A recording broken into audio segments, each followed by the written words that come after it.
really thought about, doing things that aren't within either the four corners of the settlement agreement or within, the things that we talked. So recently, IPR worked on a strategic plan, and it's available on our website.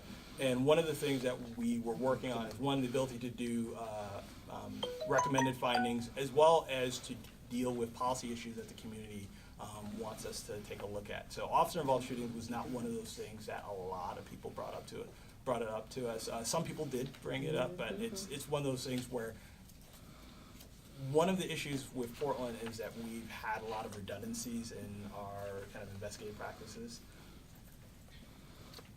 The police bureau has this expertise in doing officer-involved shootings. They do the administrative investigation, they do the criminal investigation. One of the reasons why, and if I am going too long, somebody just tell me to stop talking. But one of the issues around, let's say, the police bureau doing the investigation is that there's a lack of faith, quote unquote, of let's say a police investigation. But IPR is part of the city as well. So if we would take that particular piece on, I think at least some of the criticisms that I've heard directed at least at the police bureau, let's say administrative or criminal investigation, particularly the administrative, because IPR could not do the criminal investigation. We're only talking about the administrative. Someone could make that same argument against IPR. We're part of the city. I think ultimately the goal of what we're doing here is that whether it is IPR or is the police bureau doing an administrative investigation around an officer-involved shooting, is that it's an investigation that objectively stands on its merits. It is a quality investigation. It's non-biased. It asks and answers all questions, and that an outside entity could take a look at that investigation and say, it is a solid, good investigation that stands up compared to any other investigation done by any other body. So whether it's IPR or the police bureau that would do that. Thank you, Constantine. I see some hands, but also I think Dan was next. Then I'm going to have the woman over there with Jeffrey's glasses, and then I'll get back to you. Thanks. Well, Director Severe, you mentioned that the police union contract prohibits the investigation of the police shootings. I think it's also the reason that you're not allowed to compel officers directly to testify in front of you. And these are some of the issues that caused a community outcry when the police union contract went into place in late 2016. Are you in your office going to help the community push the city to put those things into the union contract so that you can compel officers and you can investigate shootings? Well, so I'll take the last part. So one of the things around this agreement, and the goal, while I've been IPR director, is not just comply with this agreement, because this agreement's going to end at some point. Is that we take all the work that everybody has done around this agreement, the community investment, the fact that you folks are spending valuable time here on a Wednesday evening. That we take that investment and that we kind of continue to grow the city's capability and the community's trust in the city. One of the, I think, really important things about this agreement, that it did point out that there was a lot of redundancies in what the city does. And because IPR does not have the ability to compel officers, there is a duplicity of effort where there needs to be an internal affairs representative and an IPR representative at the same time at some of these meetings so we can have that. So our office has been very consistent over the years of needing the ability to directly compel officers when we do investigations, and we've done very high level investigations recently. Anybody that's here knows about the investigations that we've done. So it's important that we do that. So to me, that is a priority. That's within our strategic plan. That is something the auditor supports. Officer-involved shootings, one, like I was discussing earlier, that is basically just completely changing the nature of IPR. And that is a conversation that the community needs to have, and we will take direction from community. But my goal is to try to make our office the best accountability office, and at the same time live within the means that we have right now. The conversation around doing officer-involved shootings, that is something, every time I'm at a community meeting, someone brings it up and people have different opinions on how that should go. That's something that way above my particular pay grade. Thanks, Constantine. Yeah, Henry. So you mentioned that since 2013, the IPR has done some investigations without internal affairs involved. Is that right? So IPR has done the investigations, but as Mr. Handelman brings up, so for IPR, we don't have the ability to compel an officer. So if IPR is going to do an investigation and we need to interview an officer, someone from internal affairs, one has to compel the officer. Say, we, the city of Portland, as your employer, request your presence at this interview, and you must answer truthfully, or you face possible discipline up to termination of your services with the city. But IPR does basically everything else. So, and then you speak about redundancy, and I think that this has been an issue for a long time, that you would actually be independent from the police bureau, so it doesn't seem like there's really be redundancy. Usually there being authority and IPR not being hooked in with internal affairs, and police are the ones who are being investigated. Do you see yourself as just being on the same playing field, all trying to do quality work? Well, I mean, so I think it definitely is redundant if, we're doing investigations and we can't, basically send the dance card out to whoever it is that we need to talk to, and there needs to be somebody else. So that means, and that's one of the issues with just timeliness as well. All investigations at the city of Portland are supposed to take 180 days. So anytime, and from every, I've talked to community members, and when they've supported us at different code changes, they've argued quite eloquently that they wanted, particularly when IPR didn't do any independent investigation, they really wanted IPR to do that investigations. But every time IPR touches a case, it's more complex than if the police bureau is looking at the case, and that has caused us to be very judicious with the amount of cases that we take. So that is definitely a redundancy, and that is something that we are wanting to change. But the collective bargaining agreement is what it is for the next several years. The previous go around, myself, the auditor, we were quite clear in what we wanted. The mayor at the time didn't listen, so. And I'm going to take a couple more questions, but because I'm personally fascinated by all these conversations about IPR and its place. If we can focus kind of on the settlement part of it right now, so everyone gets those questions answered, I think we're going to have time at the end for some additional conversations. But I want to make sure everybody gets their time to get all the information out and ask the relevant questions.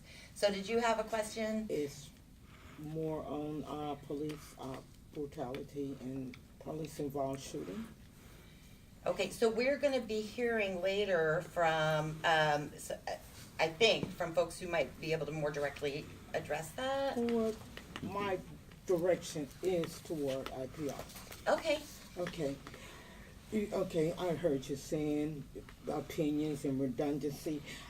Personally, I don't believe police should investigate police. That's just, to me, don't make no sense at all. And all across this country, they're beginning to take back that power from police to investigate police. And so I think it's a great idea that IPR do it. Thank you for your feedback. Yeah. Wait, yeah. You wouldn't allow a Crip to investigate a Crip. You wouldn't allow a Southsider to investigate a Southsider. Why would you allow a gang member in blue to investigate a gang member in blue? Don't make So- any sense. And I know that, and I understand the point, and what I want to do is, and I know these are the kind of conversations that have been ongoing and need to be had. I'm going to keep us focused on this part right now, and then we'll have time later to come back. Was there anything else that is specifically for Constantine around the dam? Well, just trying to play off these questions that are coming up. It is in the settlement agreement to get rid of these redundancies. And so why, Director Severe, as a solution to one of the redundancies, did IPR stop doing interviews with civilians when you know most people in the community do not want to talk to internal affairs investigators? Wouldn't it have been better for IPR to take all those civilian investigations on yourself? See, So, I just want to make sure I understand what you're saying. So you're saying that IPR should basically take all the civilian-generated complaints. Is that what you're saying? nobody want to talk to I them. think that's what people would prefer, to talk to your office instead of talking to internal affairs, at least in our experience. Sure. So what you're talking about, particularly. Well, I'll just talk about like here and now. So everything that we're talking about here costs like money, and so the way our system is built right now, IPR is scaled up to take community member complaints and do a certain percentage of the full investigations. The city would basically have to reorder how administrative investigations are done for what you're talking about to happen. We have 8 investigators. We also, as a city, have a value in taking all complaints. And historically, IPR has received a lot of criticism for dismissing a relative high amount of cases. And as a result of community feedback, the settlement agreement, we've reduced the amount of complaints that we dismiss significantly. It's been like around in the 50s, used to be more in 75, 80% range. It's, again, that's one of those policy issues. You can do that. That means that instead of, let's say, IPR investigating a chief of police who shot someone and the city basically covered it up for a good few weeks, we could spend that time investigating other cases that might not be as of high priority. So the choice that the city has made is that IPR will investigate certain cases. Cases that require, frankly, a great deal of public faith. So a lot of the protest cases we've done, a lot of the cases that involve people of relatively high rank within the police bureau. For us to basically change that, I think that would require significant policy discussion at the council level, and for basically the community to request that. Thank you. And I just wanted to see, we have time for one more question. Is there anyone else who has not had a chance to ask a question that wants to ask? Okay, so why don't we move on to our next speaker, who is, I've written it down. Yes, so Melanie Payne from BOAC, thank you. Good evening, everyone. Maybe. BOAC is the Bureau of Emergency Communications, known to you as 911. We are a part of the settlement agreement, and I want to talk to you very briefly today about what we've been doing with the 3 tasks that we have as a part of the agreement. The first thing that we were asked to do is to create a dispatch protocol, and we set about working with the Portland Police Bureau to create criteria. Actually, it was their criteria, and we found a way to operationalize it so that we knew when to send the enhanced crisis intervention team trained officers. So that was put into place, and then the next thing we had to do was create crisis intervention training for dispatchers. Crisis intervention training has been nationwide for years, but there has been a missing component for 911. They're just now discovering that perhaps they should train 911 dispatchers and operators to deal with crisis intervention. Our role in an emergency is so small. We get just a little keyhole view into what's happening. 2 minutes, 3 minutes is very brief, but we have a role to play. And the agreement points out that we should really be working on crisis intervention training. So the City of Portland developed our own dispatch crisis intervention training. We developed 16 hours. A key function, a key part of our training was to involve people who are living with mental illness, families, and other people who are engaged in mental health. They intersect with mental health and police, so that we could learn, reduce stigma that many people face, so that we could give better service to our callers as we're sending the best resources to them. So it took us about a year to develop that training and implement it, and we have, that training has been evaluated by the COAB, and they gave us high marks for the training we delivered last August. So that has been the majority of our work.